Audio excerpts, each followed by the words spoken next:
welcome to In or Out, the European Ultimate Federation's show about the European Ultimate Club Series. I'm Ravi Vasudevan here to do a little off-season content, or preseason content, however you want to look at it, as we prepare for the 2026 season, the third edition of this full-out EUCS.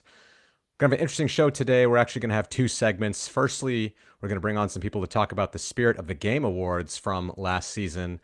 And then we're going to go into all the changes that are going to happen for next season and talk a little bit about the EUCS registration.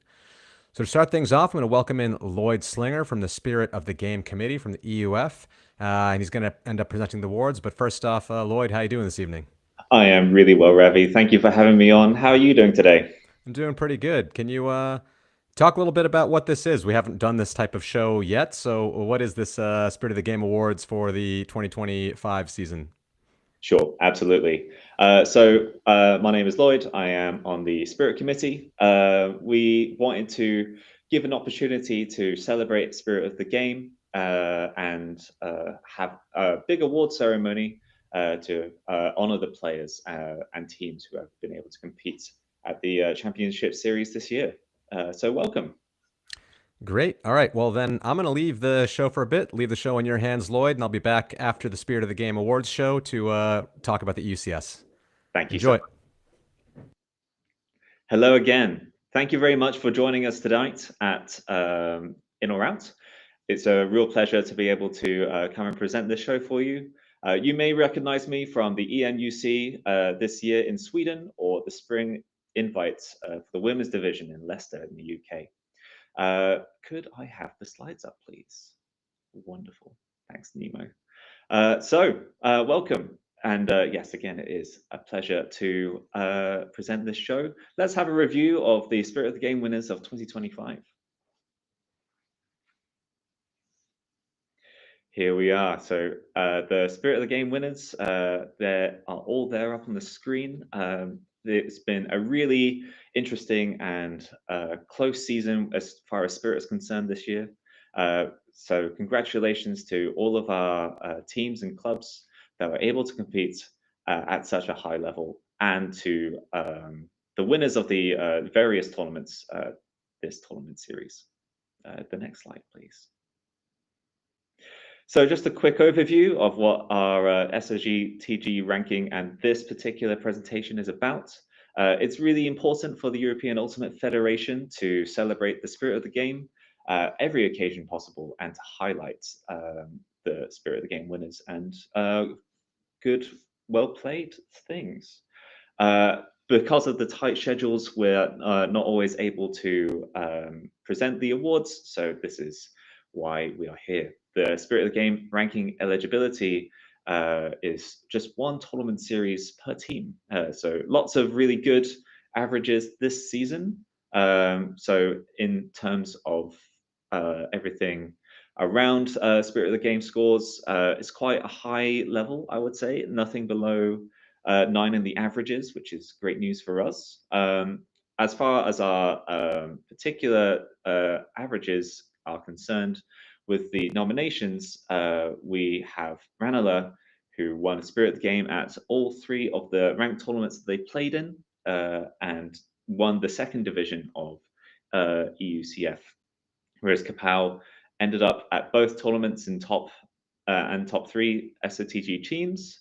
Solbang ended up in the top 3 SOTG at the only ranked tournaments that they attended.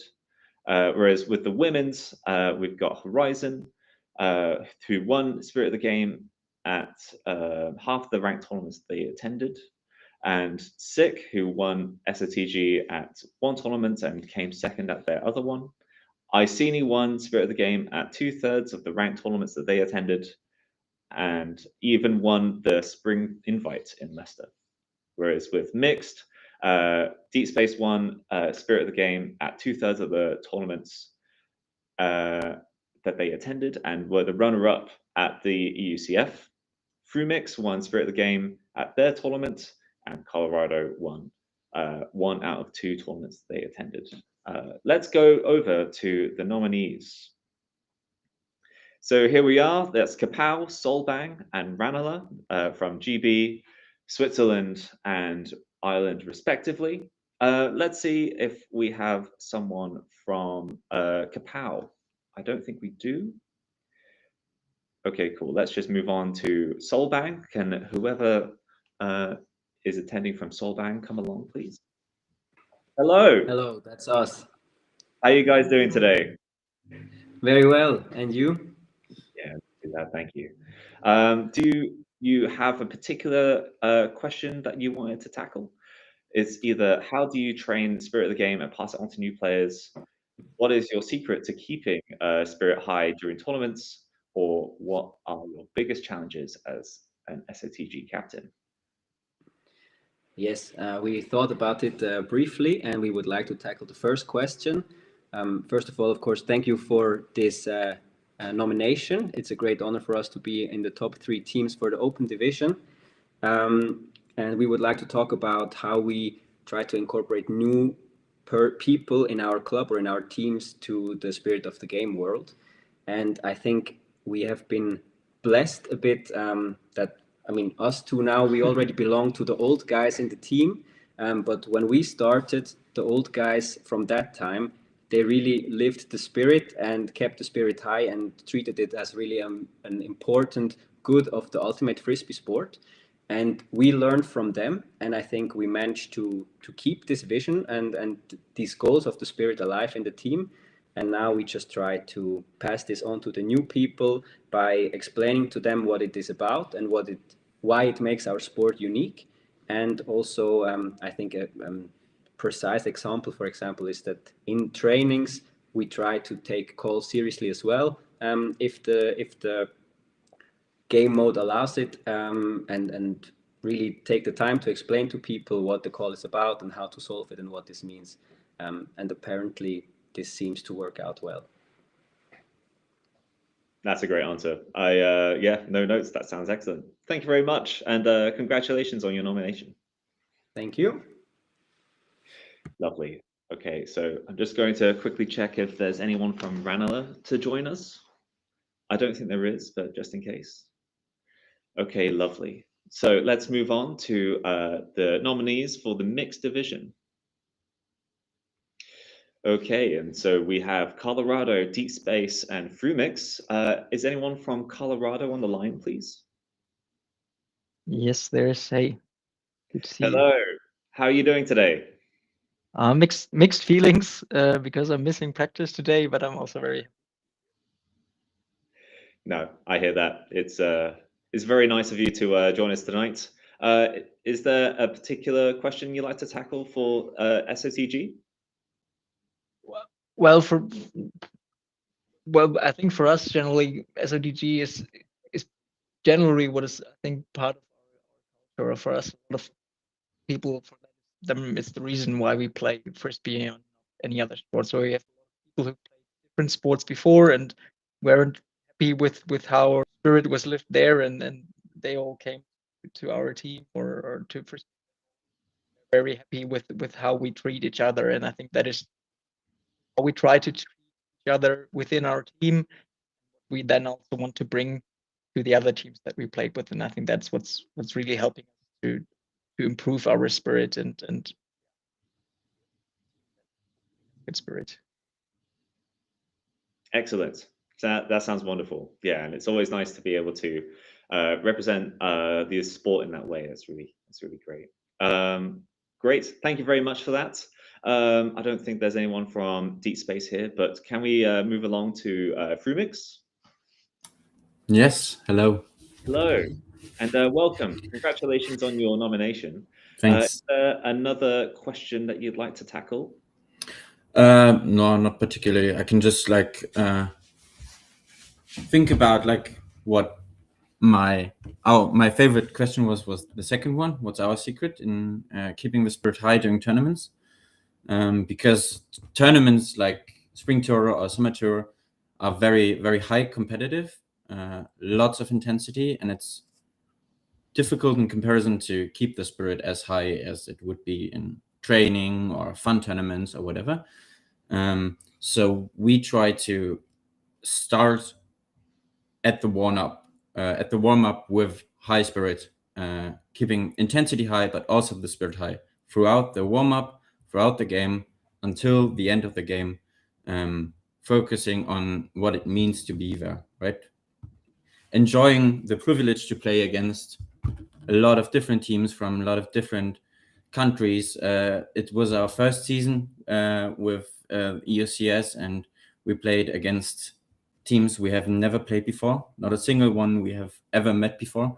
So it's a great honor to be able to even play, and that's what it means for us to just enjoy the moment. Yeah, cannot agree more. That's a really interesting and great answer. Thank you very much for that. And again, congratulations for Thank you.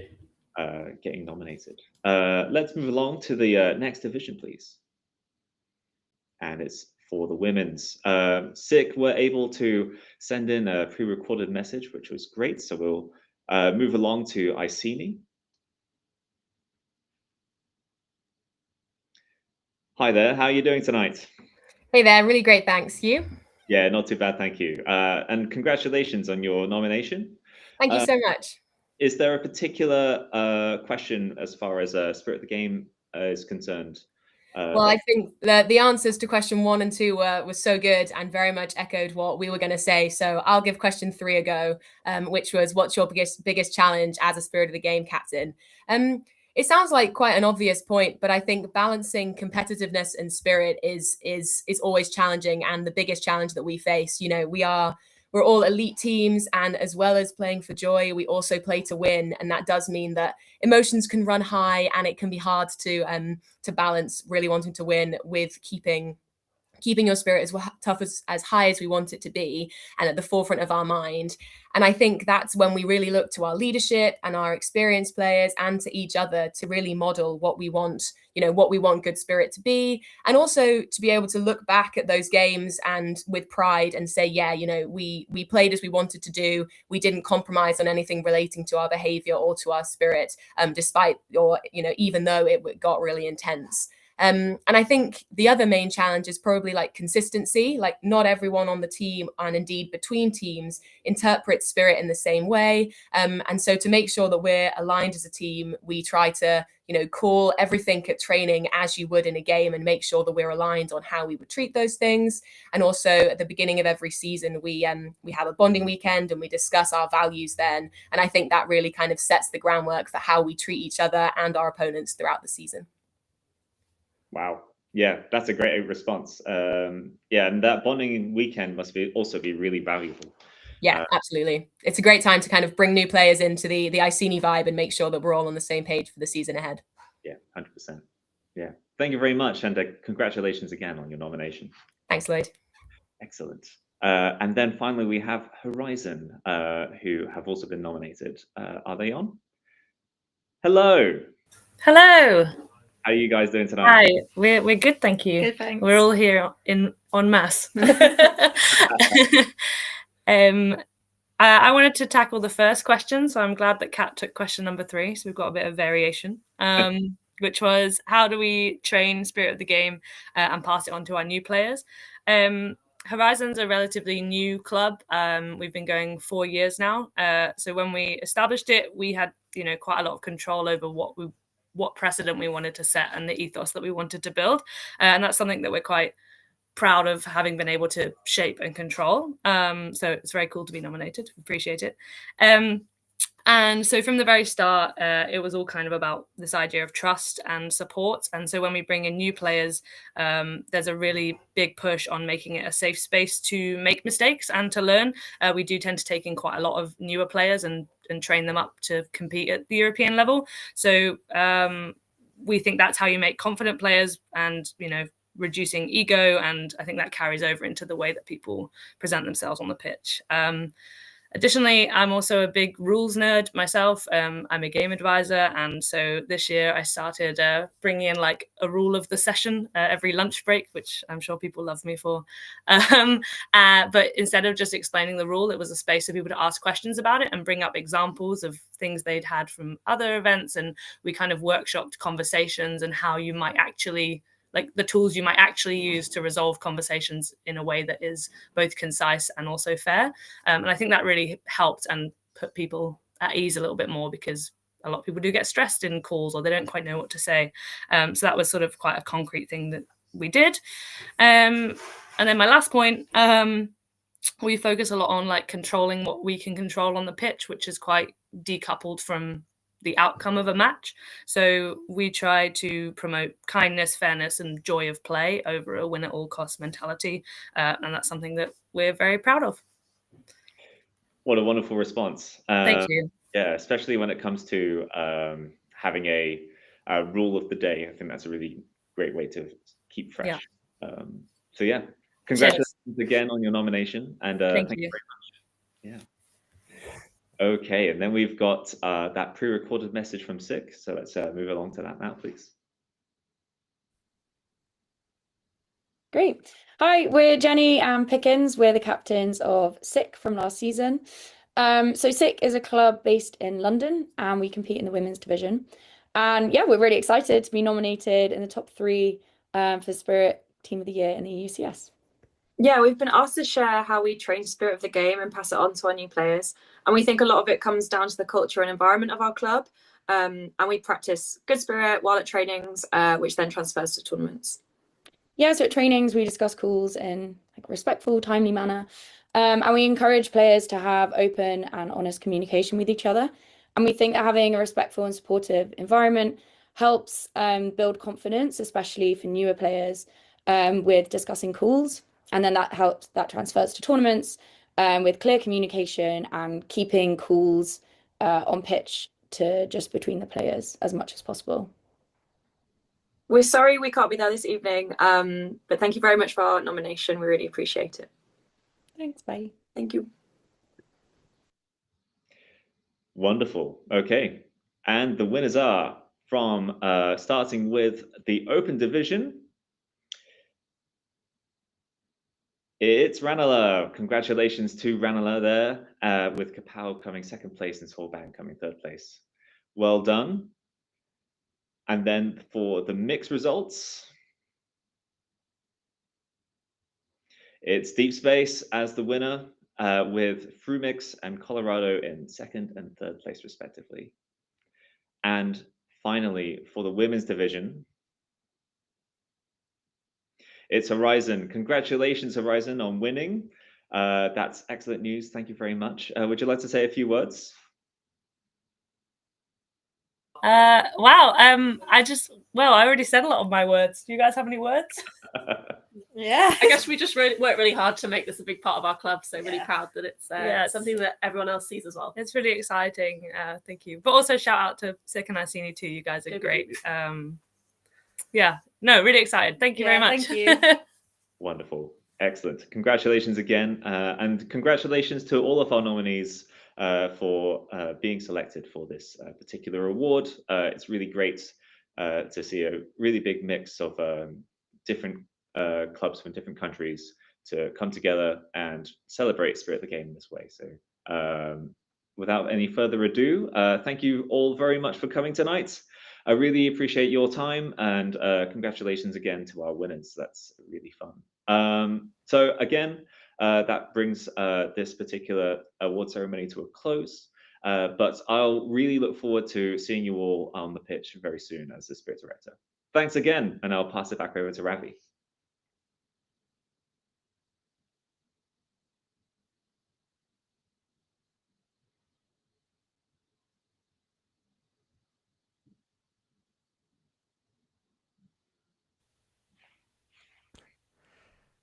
All right, thanks, Lloyd. Have yourself a good evening. We'll get into the EUCS portion of the show now. Excellent. Thank you very much for having me. So I think we can pull up some slides now to talk about the changes and what's going on with registration for EUCS 2026.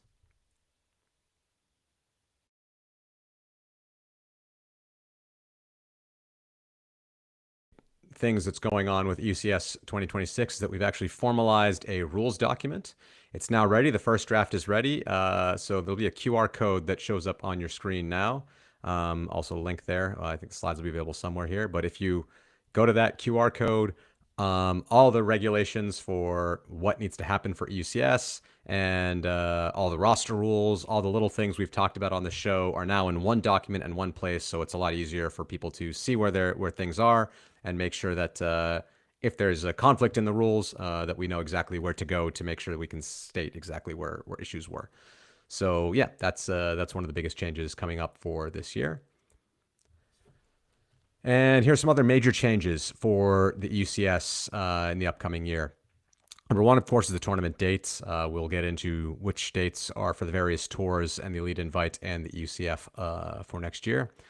Two, we will be not doing an EUCF Division 2 next year. We tried it out last year. There was limited interest in the event, and we also thought that in the upcoming year, given that there's World Ultimate Clubs and lots of teams are gearing up for that, that probably there'll be even less interest for an extra international tournament next year. So we're going to cancel it next year. We may still revisit it if we get a lot of people saying that they really want to bring it back, but for 2026, it will not be there. We're going to extend the summer tour registration. I think we already did this a little bit last year, but just a reminder of how that works. If you apply in the beginning, that's still the best. That is where you're most likely to get a spot in, but we will leave some time for people to register late, I think up until mid-April. And if you register late, you will definitely not be guaranteed a spot at a summer tour, but you can slot in tournaments where we need you. So especially like in a tournament where you have an odd number of teams or like a number of teams that doesn't make for a great format, we'll look to add teams there. Otherwise, we probably won't be adding too many teams in. Or maybe a summer tour is a bit smaller than we'd like it to be. You know, anything, basically at that point, you're only getting in if you kind of help the summer tour be a better tournament. Next up is national championships. Just as before, national federations, you can make your own rules about how you treat your national championships. And it's perfectly valid for a national federation to decide that if a team is competing at the EUCS, they have to count the national championships. That's up for a national federation to decide. Some nations prefer that. Some nations prefer leaving it free and up to the clubs. That's there. But there's now an application deadline, I believe it's 15th of December, that national federations have to inform the EUF if the national championships will count for the EUCS or not. So it's a bit earlier than it just being another EUCS approved tournament. Yeah, that's national federation is going to have to get ahead of that. And that also still means that when you pre-register your team for the EUCS, you will have to inform the EUF at that time if you're going to count the national championships, yes or no. There's also a sanctions catalog, which I won't get into, but it goes through a lot of the different scenarios of what type of sanctions can or cannot be used for different types of breaches of the EUCS rules. And that'll be used as a guideline when sanctions are being put into place. And of course, there's liberty for the people, the board that is imposing the sanctions to do what they feel is just in that moment, but they will use the catalog as a guideline. Finally, there's unified payments. We'll show you later on, but for all the regular EUCS tournaments, there will no longer be player fees at all. There'll just be one team fee so that everything can just be paid up front. That simplifies everything on EUF's end, and also probably simplifies things for the teams, as you can just make your payment early. You don't have to figure out or have a guess for how many players are going to come and then adjust it here or there later on in the season. Just pay to get into the tournament, and you can bring the number of players that was within the roster limits that you'd like. Okay, move on to the next slide. So some additional communication channels. There's going to be a WhatsApp group for the whole season. I think anybody can join those groups, and there should be an invite sent out for that. If you don't know about that, talk to your National Federation rep or somebody, just leave a message here or something. We'll make sure you get a link to that WhatsApp group. There'll be regular captains meetings at milestones during the year. So if you're a captain, you'll get emails inviting you to come in to a sort of Google Meet call or something like that, where you can come in and we can answer questions and make sure that things are going smoothly for different points of the year. So maybe when registration is closed, when you have to get your payments in on time at different points of the year, when tours are finishing up or whatever. There will, of course, still be this in or out show for additional communication, and we'll talk about every rankings update and also give big updates when things are happening throughout the season, just as we have the last 2 years. The National Federation meetings are possible in addition to captains meetings, so where we can get National Federation reps in. We'll do that if we get demand for that sort of thing. We'll have some more automatic reminders that are programmed into the system, so you maybe will get to know when your roster deadlines are coming in with some automatic reminders. And there's less financial penalty driven for teams. So here are the tournaments and the tour dates. If you go to the website, I think we're maybe going to be able to pull that up later in the show for exactly where all the tours are going to be. But Spring Tour is spread over 3 weekends, the 18th, 19th of April, the 25th and 26th of April. And then we have one specifically for the northern teams later in the year on the 23rd to 24th of May, same weekend as the Elite Invite in Leuven. So those are the similar weekends to last year. Summer Tour will be 11th to 12th of July and 25th to 26th of July. We had an idea to make one in August, but we ended up deciding to only keep it to 2 Summer Tour weekends this year. Elite Invite will be 23rd to 25th of May, and EUCF will be 2nd to 4th of October in Wrocław, Poland. And yeah, Elite Invite will be back in Leuven again. Yes, and there was some talk about splitting up EUCF into different divisions and different tournaments, things like that. But after a lot of feedback from the community and lots of stuff, we are going to keep things in one EUCF tournament for next year, 2nd to 4th of October, very similar to how it was this previous year. So here's a bit on the fee structure. Like I said, there's no longer players' fees for the tours of the Elite Invite. There still will be a players' fee for the EUCF, but that's done quite a bit later. But and the team fee and players' fee have yet to be totally finalized. But for the tours and the events, it'll be 800 euros for mixed and open, and 600 euros for women's. So that's how it works for all the tours, and we'll get and Elite Invites. UCF will give you information later on as the year goes on.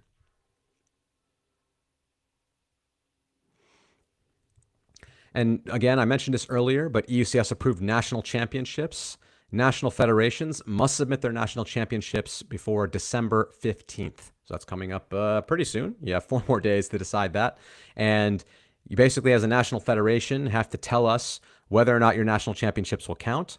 If you decide to count it, you have to count the whole national championships, every single weekend of the national championships. If you have regionals or something like that, you also have to count that. You cannot let teams just count part of the national championships and not count others, because that allows too much gaming in the system.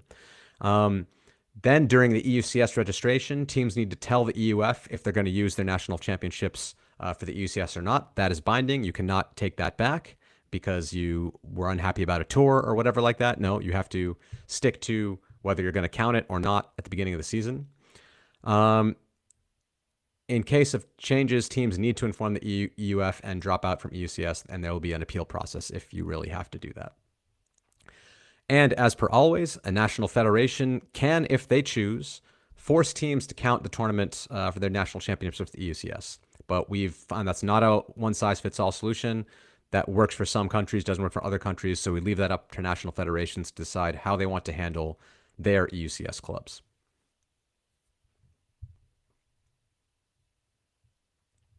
EUCS approved tournaments. We've also changed that from EUF approved to EUCS approved. That's just a little naming change. Tournaments now, instead of just being submitted all throughout the season, you have to submit your application to be included before April 15th. Obviously, if your tournament is earlier, you have to do that on time before your tournament. But by April 15th, we have the final EUCS approved tournaments in the list. Tournaments can decide to invite select only teams from EUCS list. Again, that's up to the individual tournaments, but you can do it either way. The tournament requirements are, I think, pretty similar to what they were last year. So I think I'm not going to go through all this whole list. It's basically what you need to do to be a tournament. And this one's important. We also did this last year, but some tournaments didn't quite get it right. We're going to be a little more strict this year. Tournaments registration must include whether a team counts the tournament towards EUCS or not. So if your registration's in December, if your registration's in January, you have to make sure that the teams indicate then and there whether they're going to count it or not. We don't want teams looking at the schedules, looking at what teams are in, and then deciding later on which tournaments to count or not. They have to plan their season fairly at the beginning This is binding. Teams cannot opt back in, opt back out. We were a bit looser with it last year, but we're planning to be more and more strict as the years go on and teams get more used to the system. So decide your structure for your season earlier, and when you apply for those tournaments, make sure you indicate whether you're going to count it towards the EUCS or not. A couple changes on single games. Last year we had some issues with single games happening after Summer Tour. We've put in some things here for some single game registration deadlines. Number one, the latest single game registration is for the 10th of July. Single games must be submitted a week before they take place. So you have to, sorry, just to be clear, you have to register for your games before the 10th of July, right? That you can still play one a week after, but you need to register by the 10th of July. For teams that do not play Summer Tour, though, your latest date to play a single game is also 10th of July. So you will have to register for that earlier. For teams that do play a Summer Tour, we actually are allowing you to play a single game a little bit later, the Friday before your Summer Tour. But once you've played a Summer Tour, you cannot play single games anymore. If the single game is between two teams and one of them has an earlier Summer Tour, the earliest Summer Tour counts as a deadline. So the reason why we're doing this is to make sure that teams don't try to game the system after Summer Tours are in.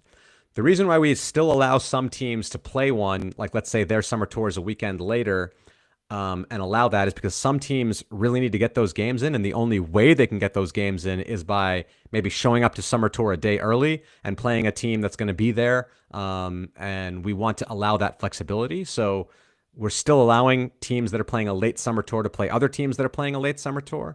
But if you're not playing a Summer Tour or your Summer Tour is on the first weekend, you have to finish your game by the 10th of July. Hope that's all clear. Looking for questions in the chat if anybody has any questions there. But so far, I think that's it.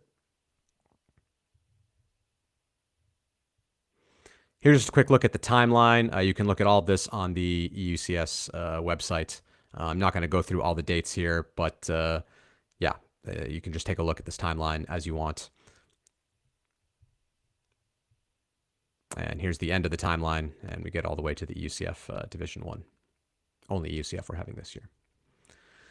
A bit on the tournament rosters. So National Federation, you have to endorse the bidders for tournaments for the EUF. You have to communicate with players and teams.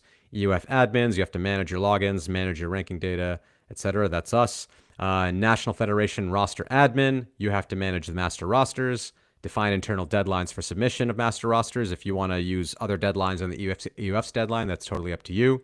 And you have to approve the EUCS teams for their nation. We're having a transfer period again. It is from the 25th of May until the 30th of June. We are reducing the number of roster moves in mixed and women's to 3 to match open. We just saw last year's when we've had the transfers, people aren't really using them more. So we figure, why don't we just make it all the same? Everyone has a limitation of 3 roster moves that you can accept as a team. 3 transfers that you can accept as a team. The National Federation roster admin must request the change for the teams to master rosters, just as it always has been.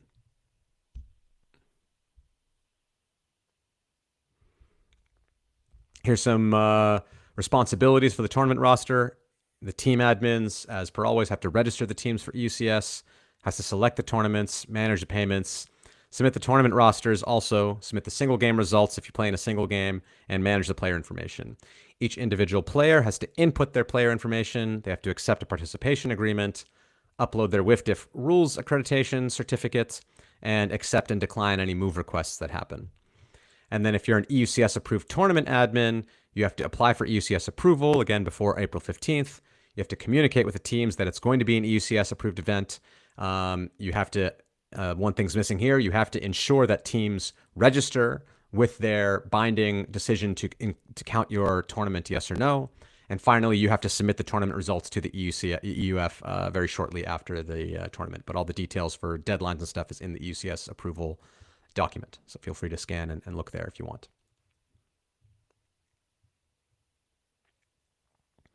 So what comes next? We've made a vision and plan in 2020. We made a kind of 5-year plan to get to where we are. That's now fulfilled. The EUF received criticism from national federations about the extension of the calendar. It's time to set up the next vision plan. So we definitely invite interested federations to participate and write the next chapter together and see how we liked this building up of the EUCS. Let's see what we're going to do next. So I'm going to open up the floor here for any questions from the chat. Haven't seen any yet. I'll also ask Nemo to let me know if there's anything in the solid sport chat.